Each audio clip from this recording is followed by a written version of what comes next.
While African countries clamber to join Starlink's internet satellite service, it's yet to get the green light in South Africa. We have a requirement where all service providers of telecommunications services, the so-called internet service providers, are required to have at least a 30% black economic empowerment component, ownership in it. So Starlink hasn't been sanctioned yet, hasn't been licensed by ICASA, the market regulator in South Africa, to operate in South Africa.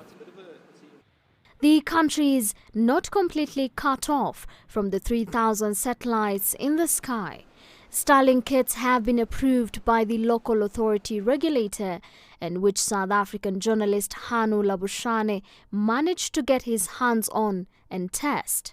What some South Africans have started doing is they have their Starlink shipped to an address overseas. You know, you might have a home there or a family member there or a friend, and you ship the Starlink kit to that address and then have it imported into the country. So the only issue is getting the kit. Starlink has already launched a roaming service, so that means the service basically works pretty much anywhere in the world, even in countries where it isn't officially supported or sold yet.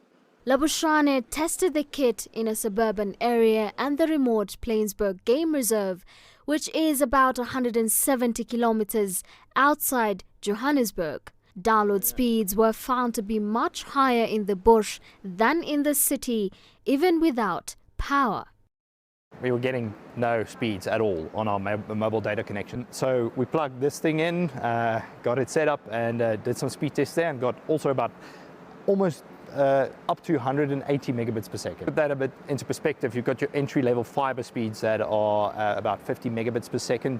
Starlink is billed as a game changer in remote areas in Africa where fibre and mobile networks do not reach. But it comes at a high price. Your average person in a rural area is not going to be able to afford Starlink.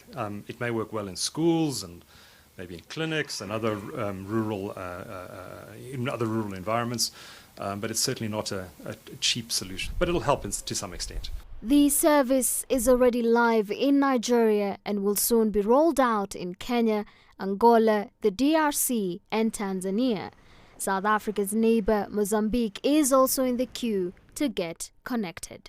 Najma Abdurizak, CGTN.